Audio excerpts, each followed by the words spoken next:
అదే చెప్తున్నా media family నుంచి వచ్చాను సాగర్ గారు ఇన్‌స్టాగ్రామ్ లో ఆ రీల్స్ అవన్నీ మీ చెల్లి మీదనో మీ అక్క మీదనో వస్తే మీరు ఎంత బాధపడతారో నేను అదే చెప్తున్నా మీరు మీడియా నుంచి ఒక్కొక్క మెట్టెక్కి ఇంత సింగర్ గా ఇంత డెవలప్ అయ్యారు కదా మిమ్మల్ని ఎందుకు టార్గెట్ చేస్తున్నారు అది మీరు చెప్పాలి మీరు ఏమనుకుంటున్నారు దానికి సంబంధించి నాకు తెలియదు అది ఎందుకంటే నేను మీడియాలో వచ్చి ఇంటర్వ్యూలు ఇస్తలేనను మరి ఏమో నాకే తెలియదు ఎందుకంటే నా పని చెప్తుంది నేను పని చేసుకుంటూ వెళ్తున్నా నేను పాటలు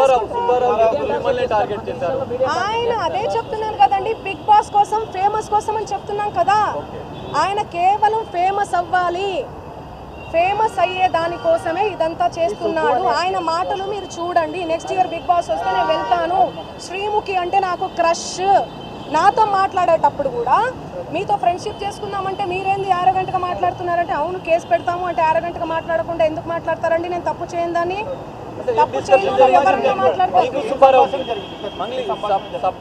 మీకు వీడియో చూపిస్తాను చూడండి ఎలా మాట్లాడుతున్నారు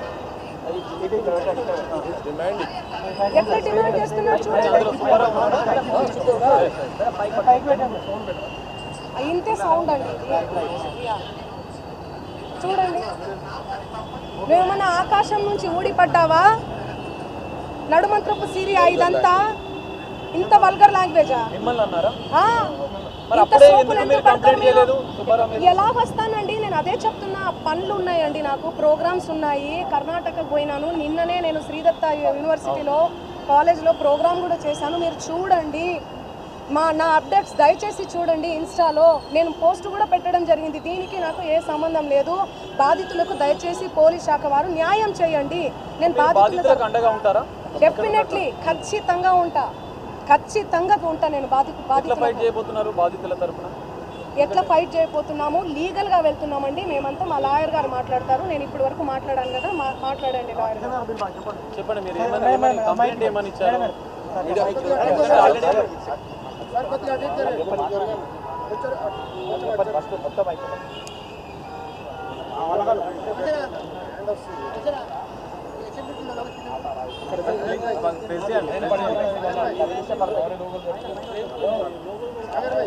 ఓకే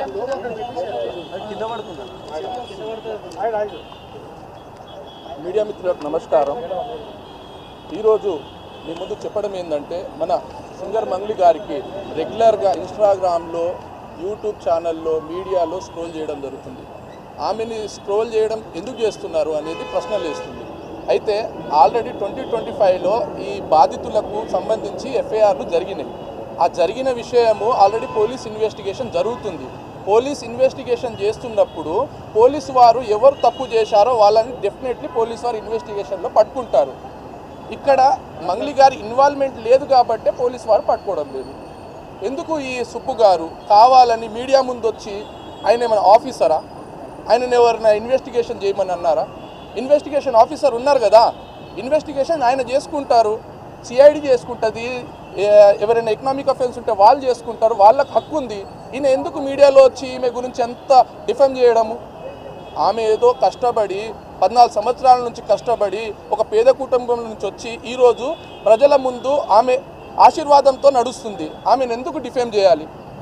ఈరోజు కంప్లైంట్ చేయడానికి కారణం ఏంటంటే ఆల్రెడీ మన సుబ్బు గారి పైన ఆల్రెడీ మనం నోటీస్ ఇవ్వడం జరిగింది. ఆయన సత్తుపల్లిలో ఉంటారని చెప్పారు, నోటీసు రిటర్న్ అయింది. ఆయన అడ్రస్ అది కాదు. నిన్న ఒక ఫేక్ కంప్లైంట్ రాసిండు, ఏమని దాంట్లో అడ్రస్ చేంజ్ ఉంది, ఆయన డిఫరెంట్ అడ్రస్లో ఉంటాడు.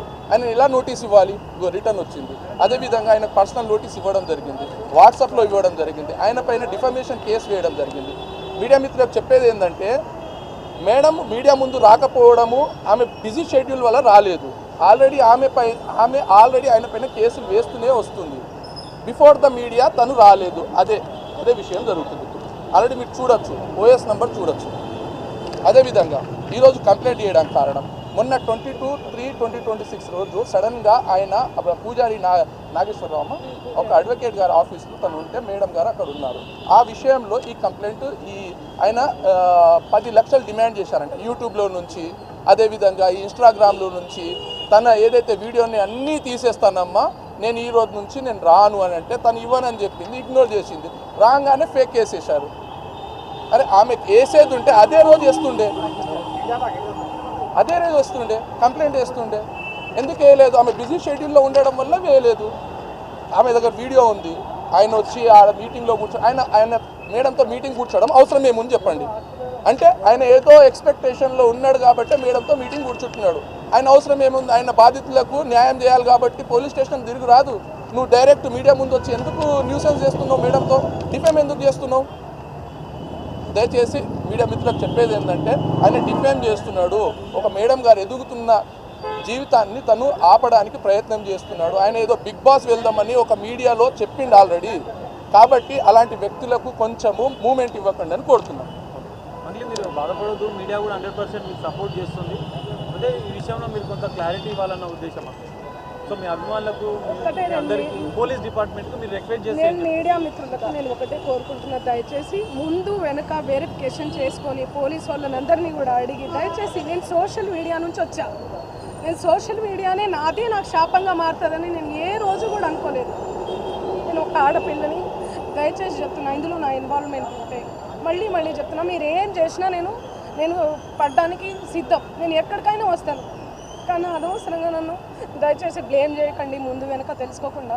ఇందులో నా ఇన్వాల్వ్మెంట్ 1% కాదు కదా, 0% కూడా లేదు. ఆయన జస్ట్ ఫేమస్ అవ్వడం కోసమే నాతో మాట్లాడాడు కూడా. నువ్వు వస్తేనే నేను మాట్లాడతాను అని చెప్పి ప్రతి ఒక్కరిని కూడా ఆయన అట్లనే అప్రోచ్ అవుతున్నారు. సెలబ్రిటీస్ని నేను కనుక్కున్నాను కూడా, ప్రతి ఒక్క సెలబ్రిటీ ఇదే చెప్తున్నారు. రిటర్న్ డబ్బులు ఇచ్చి మరీ ఇంటర్వ్యూ చేయించుకుంటాడట ఆయన. అంత పిచ్చి ఉంది ఆయనకి.